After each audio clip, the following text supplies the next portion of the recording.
नमस्कार, जय हिंद, वंदे मातरम दोस्तों। स्वागत है आप सभी का हमारे यूट्यूब चैनल स्टडी पॉइंटर्स में। और आज है 1 फरवरी 2023 और सीटेट का जो आपका सेकंड शिफ्ट का यहाँ पर पेपर हुआ है, यानी कि जूनियर लेवल का, तो उसके एनालिसिस के साथ हम यहाँ पर आ चुके हैं। बच्चों के द्वारा जो क्वेश्चन बताए गए हैं तो उनको यहाँ पर हम डिस्कस करने वाले हैं। तो कुछ बच्चों का कमेंट यहाँ पर आता है कि सर ये क्वेश्चन नहीं आए थे, तो ऐसा नहीं है। कोई भी बच्चा जो पेपर देके आता है तो उसको एग्जैक्ट क्वेश्चन उतना याद नहीं रहता है, तो हम उसी के अकॉर्डिंग यहाँ पर क्वेश्चन आपके लिए लेकर आते हैं। तो इसमें आप लोग यहाँ पर बात समझने की कोशिश करिएगा। तो जो लोग चैनल से पहली बार जुड़े हैं तो चैनल को सब्सक्राइब कर लीजिएगा, बेल आइकॉन को प्रेस कर लीजिएगा, जिससे कि आने वाली वीडियो का नोटिफिकेशन आपको सबसे पहले मिल सके। तो चलिए शुरू करते हैं आज का इम्पॉर्टेंट लेक्चर। तो यहाँ पर पहला क्वेश्चन देखने को मिला कि दादन व्यवस्था क्या होती है। दादन व्यवस्था में जहाँ व्यापारी कच्चा माल देता है और तैयार माल प्राप्त करता है तो ये कहलाती है बच्चों दादन व्यवस्था। कहाँ पर कि जहाँ पर कोई व्यापारी है वो कच्चा माल वहाँ पर देता है और वहाँ से तैयार जो माल होता है उसको ले जाता है, ये आपकी कहलाती है दादन व्यवस्था। ठीक है। नेक्स्ट क्वेश्चन है कि कृषि से संबंधित यहाँ पर मिलान वाला प्रश्न देखने को मिला था। तो जैसे कि कृषि हुआ तो इसके अंतर्गत आएगा फसल उगाना, खेती करना। उद्यान कृषि के अंतर्गत आता है फूल, फल और सब्जी उगाना। नेक्स्ट है मत्स्य पालन, तो इसके अंतर्गत आएगा आपका मछली पालना। अगला है द्राक्षा कृषि, इसके अंतर्गत आती है आपकी अंगूर की खेती करना। ठीक है, क्लियर हो गया। आगे देखते हैं नेक्स्ट क्वेश्चन। तीनों रेखाएं यानी कि कर्क रेखा, मकर रेखा और विषुवत रेखा, इससे होकर गुजरने वाला कौन सा एकमात्र महाद्वीप है, तो वो है आपका अफ्रीका महाद्वीप। ठीक है। नेक्स्ट क्वेश्चन है लौटते मानसून के समय आर्द्र पवनें बहती हैं, तो ये बहती हैं स्थल से समुद्र की ओर। अगला क्वेश्चन है लौह अयस्क सबसे ज़्यादा मात्रा में कहाँ पर पाया जाता है, तो ये पाया जाता है कर्नाटक, उड़ीसा, छत्तीसगढ़, गोवा और झारखंड में। आगे देखते हैं नेक्स्ट क्वेश्चन।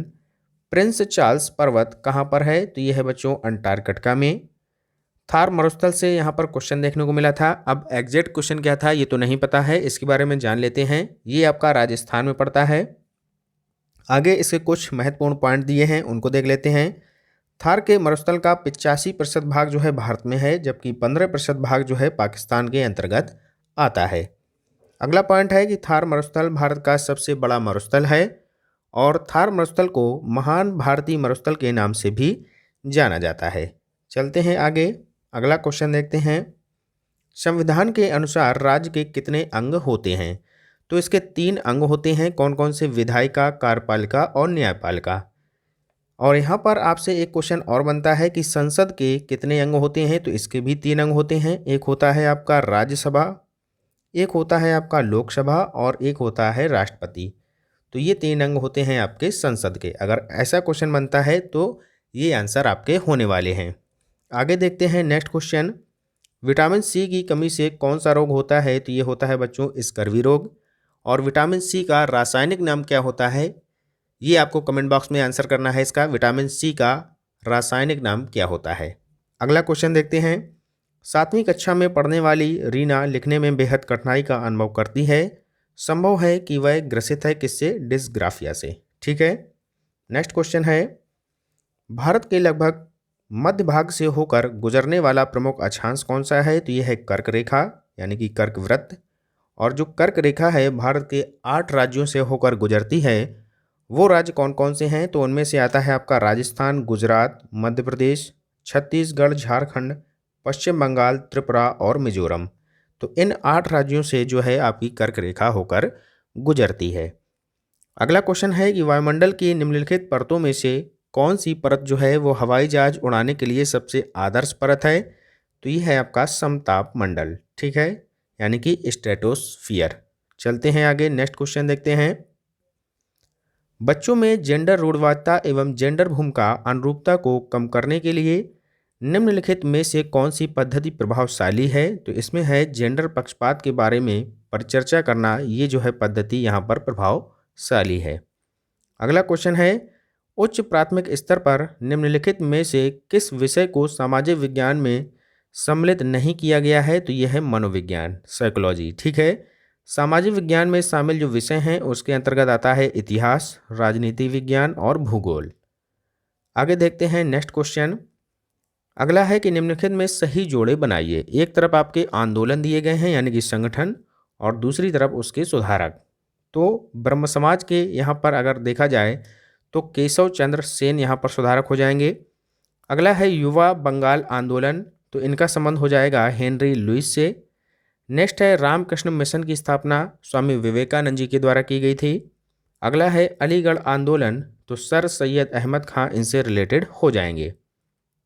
नेक्स्ट क्वेश्चन है किस अवस्था में बच्चा बौद्धिक संक्रिया जैसे कि गुणा भाग जोड़ घटाना सीख जाता है? तो ये सीख जाता है मूर्त संक्रियात्मक अवस्था में। चलते हैं आगे, नेक्स्ट क्वेश्चन देखते हैं। सतत एवं व्यापक मूल्यांकन में व्यापक का तात्पर्य क्या होता है? तो छात्रों के ज्ञान समझ और व्याख्या अनुप्रयोग ये आता है यहाँ पर व्यापक के रूप में। अगला क्वेश्चन है कि लेव वाइगोस्की के अनुसार आधारभूत मानसिक क्षमताओं को मुख्य रूप से किसके द्वारा उच्चतर संज्ञानात्मक प्रक्रियाओं में बदला जाता है? तो ये बदला जाता है सामाजिक पारस्परिक क्रियाओं में। चलते हैं नेक्स्ट क्वेश्चन देखते हैं। अगला क्वेश्चन यहाँ पर है, बहुत इंपॉर्टेंट है। यहाँ पर दिया गया है कि एक तरफ दिए गए हैं वनस्पति के प्रकार और दूसरी तरफ पौधों की प्रजातियाँ यहाँ पर दी गई हैं, ठीक है। तो उष्ण कटिबंधीय जो वर्षा वन है इसका संबंध हो जाएगा महोगनी प्रजाति से। अगला है उष्ण कटिबंधीय पतझड़ वन, तो इसका संबंध हो जाएगा सॉल से। नेक्स्ट है कटीली झाड़ियाँ, तो इसका संबंध हो जाएगा बबूल से। और मैंग्रोव वन जो हैं इसकी प्रजाति हो जाएगी सुंदरी, ठीक है। आगे बात करें हिंदी में जो पैराग्राफ आपका पूछा गया था तो वो वीरता से संबंधित यहाँ पर बच्चों के द्वारा बताया गया है कि वीरता से संबंधित पैराग्राफ आया था।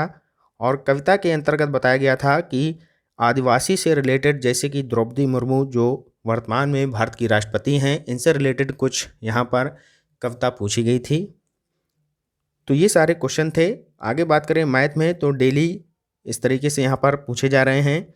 कौन कौन से चैप्टर हैं, जैसे कि आपका संख्या पद्धति हुआ, घातांक, करणी, माध्य माध्यिका बहुलक हुआ, परिसर हो गया, सरलीकरण परिमाप, बीजगणित त्रिकोणमिति, समचतुर्भुज, क्षेत्रफल, आयत। तो इन सब चैप्टरों से संबंधित यहाँ पर प्रश्न आज देखने को मिले हैं। तो बच्चों के द्वारा जो बताया गया है कि आज जो है पेपर काफ़ी टफ देखने को मिला था। तो वीडियो आपको कैसा लगा ज़रूर हमें कमेंट बॉक्स में बताएं। और इसका जो PDF है आपको वो टेलीग्राम चैनल पर हमारे मिल जाएगा। तो जिन लोगों ने अभी तक टेलीग्राम चैनल को ज्वाइन नहीं किया है तो ज्वाइन कर लीजिएगा, डिस्क्रिप्शन में उसका लिंक दे दिया जाएगा, वहाँ से आप उसको ज्वाइन कर सकते हैं, ठीक है।